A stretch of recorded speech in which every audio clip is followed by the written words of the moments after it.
দর্শক স্বাগত জানাচ্ছি শিকড় টিভির বিশেষ আয়োজন। আরেকটি পারস্য যুদ্ধে আপনারা জানেন ইরানে যে যুদ্ধটি শুরু হয়েছে যুক্তরাষ্ট্র এবং ইসরায়েলের পক্ষ থেকে, সেই যুদ্ধ নিয়ে শিকড় টিভি সাময়িকভাবে এই অনুষ্ঠানটি আয়োজন করে থাকছে এবং যুদ্ধের সবশেষ খবর আপনাদেরকে জানানোর চেষ্টা করছে প্রথম দিন থেকেই।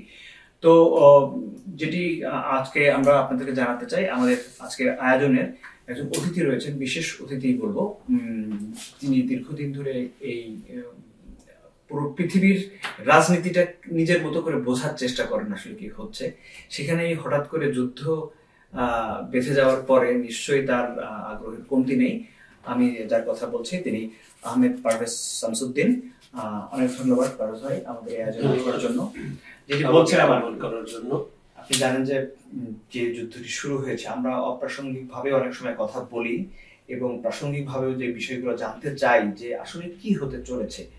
হঠাৎ করেই এই যুদ্ধটি শুরু হয়েছে এবং সকালবেলা, এবং যেটি বলা হয় যে সাধারণত ধারণা করা হয় যে হয়তো রাতে অথবা গভীর রাতে অথবা ভোরবেলা যুদ্ধটি শুরু হতে পারত, কিন্তু সকালে এমন একটি সময় যুদ্ধ শুরু করা হয়েছে এবং এই যুদ্ধে ইরানের যে সর্বোচ্চ ধর্মীয় নেতা আয়াতুল্লাহ আলী খামেনি, তাকে হত্যার মধ্য দিয়ে এই যুদ্ধটি শুরু হয়েছে, যেটি আসলে একটি অবাক করা ব্যাপার। আপনার পর্যবেক্ষণ কি বলে?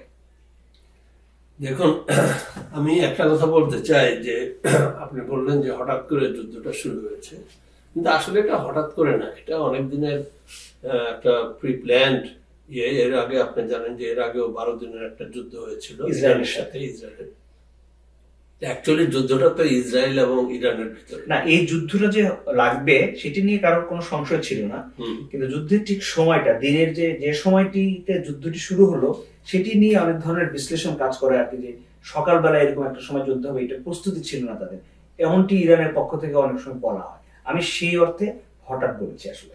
আচ্ছা, আসলে ব্যাপারটা হলো যে এখানে যে ইন্টেলিজেন্স তাদের যে কাজ করেছে, বিশেষ করে আমেরিকা বা ইসরায়েল, তাদের কাজ অনুযায়ী বা তাদের ইন্টেলিজেন্স অনুযায়ী তারা সেই সময়, তারা যে সময়টা মক্ষম সময় ভেবেছে, এবং যখন তারা ভেবেছে যে খামেনি এবং তার সাথে যারা তাদের যে একটা বলা হয় প্রায় 40 জন শীর্ষ কর্মকর্তা, সেইখানে তারা আক্রমণ করে।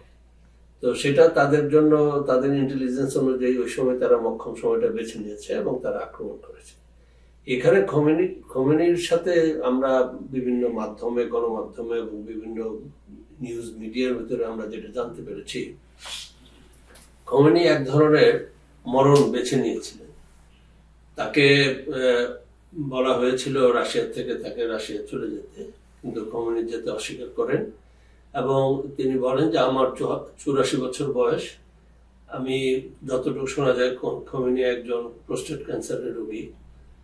কেউ কেউ বলেন যে 86 বছর, এরকম একটু শোনা যায়। যাই হোক, 84-86 মানে 80 ঊর্ধ্ব একজন এবং অসুস্থ মানুষ, এবং যিনি উত্তরাধিকার খুঁজছিলেন। হ্যাঁ, মানে উত্তরাধিকার মানে ইরানের যে সিস্টেমে তারা যে সরকার চালাচ্ছে, সেই সরকারের বা তাদের যে দল, সেই দলের নিমিত্তে তারা একজন উত্তরাধিকার তৈরি করেন। যদিও তাদের প্রেসিডেন্টও আছে, কিন্তু দলের একটা শীর্ষ কর্মকর্তা বা শিয়া ধর্মাবলম্বীদের একটা যে সিস্টেম, সেই সিস্টেমে তারা একজন সর্বোচ্চ নেতাকে তারা নির্বাচিত করে। সেই নেতা রাজনৈতিক, দার্শনিক বিভিন্ন ভাবে, এবং যার অধীনে রেভলিউশনারি বিপ্লবী গার্ডগুলো তারা থাকে। তো খামেনি আসলে তার মৃত্যু উনি কামনা বলবো না ঠিক, উনি জানতেন যে ওনার মৃত্যু হতে পারে এবং তাকে এইভাবে মারা হতে পারে। এখন এই কাজটা আমি বলবো যে আমেরিকা তাদের ট্র্যাপে পাড়া দিয়েছে, খোমেনির ট্র্যাপে।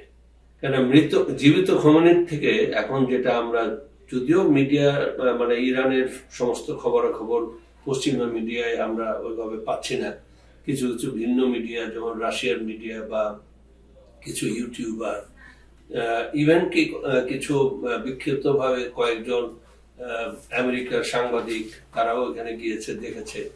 আজকে আমি একটা ইয়েতে দেখছিলাম যে আমেরিকার একজন সাংবাদিক তেহরানে ঘুরে আসছেন। তেহরানে লোকজন ছুটাছুটি করছে না, তারা অভ্যস্ত, তাদের দোকানপাট খোলা আছে, তাদের ওখানে বোম পড়ছে, কিন্তু তারা সেটাতে অভ্যস্ত। তো এবং দীর্ঘ গাড়ির লাইন তেল নেওয়ার জন্য পেট্রোল পাম্পগুলোতে, সেটাও আমি দেখলাম। হ্যাঁ। এবং সিএনএন এর একজন সিনিয়র করেসপন্ডেন্টের রিপোর্ট দেখলাম। কারেক্ট।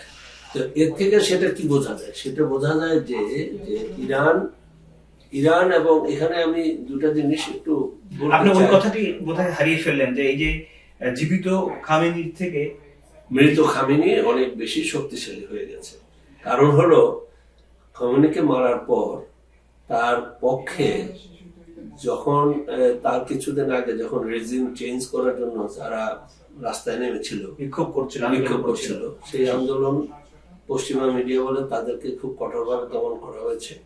কিন্তু যারা ইরানের পক্ষে তারা বলে যে না, যখন তারা সেই জিনিসটা তাদের জাতীয়তাবাদী ভাবধারার ভিতরে নিয়ে আসছে, যে পারস্য যারা তারা পার্সিয়ান বা সেই তাদের যে ঐতিহ্য, তাদের 6000 বছরের ইতিহাস, এই সমস্ত ইতিহাস যখন তারা তুলে ধরেছে, তখন দেখা গেছে যে অনেক লোক তাদের পক্ষে নেমে গেছে, যার কারণে তারা রেজিম চেঞ্জ হয়নি।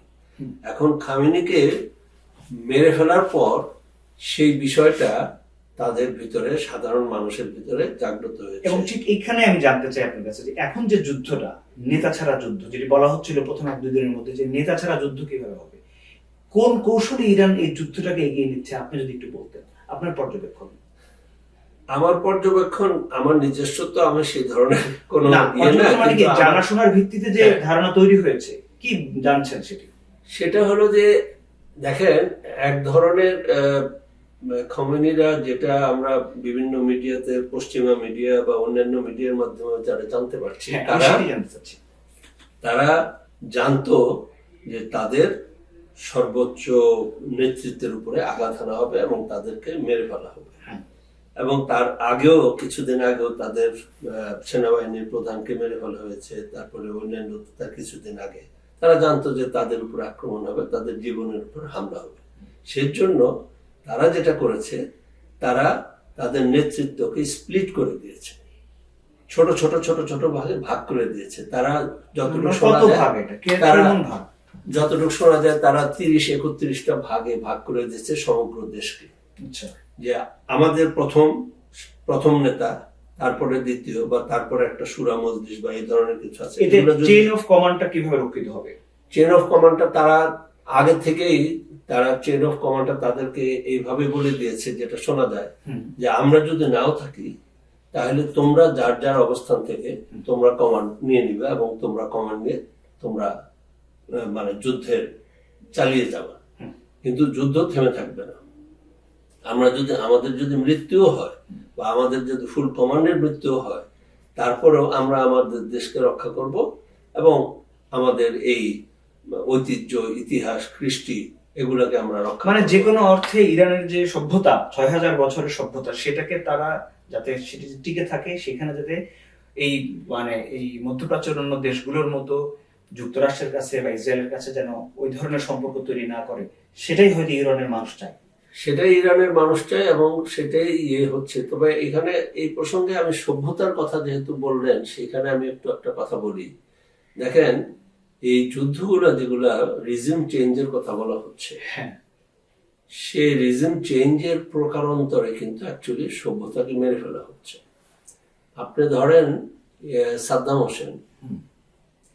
হোসেন একনায়কতন্ত্র ছিল, একসময় সে আমেরিকার অত্যন্ত ঘনিষ্ঠ লোক ছিল, এবং তাদের প্ররোচনায় তারা প্রায় 9 বছর ইরান এবং ইরাক যুদ্ধ করেছে, এবং তাদের প্ররোচনায় ইরাক কুয়েত আক্রমণ করে। পরবর্তীতে তারা আবার সরে আসে। এখন সাদ্দাম হোসেন একনায়ক ছিলেন, তার নানা রকমের বিতর্ক বিষয় আছে, বা সে তার সভ্যতাকে মেরে ফেলার বিষয়টা কি হয়। কিন্তু আজকে দেখেন, যখন সাদ্দামকে মেরে ফেলা হলো, তার রিজিম যে চেঞ্জ করা হলো, তারপরে আমরা কি দেখছি?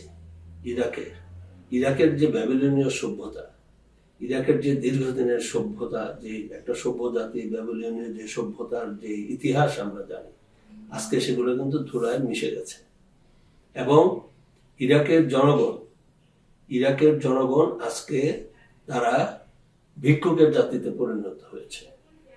আজকে আমাদের ইরাকের যে সমস্ত ইতিহাস ঐতিহ্যের যে জাদুঘরগুলোতে ছিল, যে সমস্ত স্থাপনা বা যে সমস্ত ইয়ে ছিল, তাহলে তো আপনার সেগুলো সিরিয়া সব- নিয়ে কথা বলা উচিত। একই কথা। তাহলে তো আপনার সিরিয়ার মিশরের অবস্থা তো সেটাই। সেটাই। আজকে দেখেন, যদি লিবিয়ার কথা ধরেন, হ্যাঁ, গাদ্দাফিকে মেরে ফেলা হলো। গাদ্দাফিকে মেরে ফেলার পর লিবিয়াতে একটা বিপর্যয় ঘটে গেল। তারপরে দেখেন, কিছুদিন আগে লিবিয়ার গাদ্দাফির ছেলেকে মেরে ফেলা হলো। কেন? কিছুদিন এই সহসাই সামনে লিবিয়াতে একটা নির্বাচনের কথা।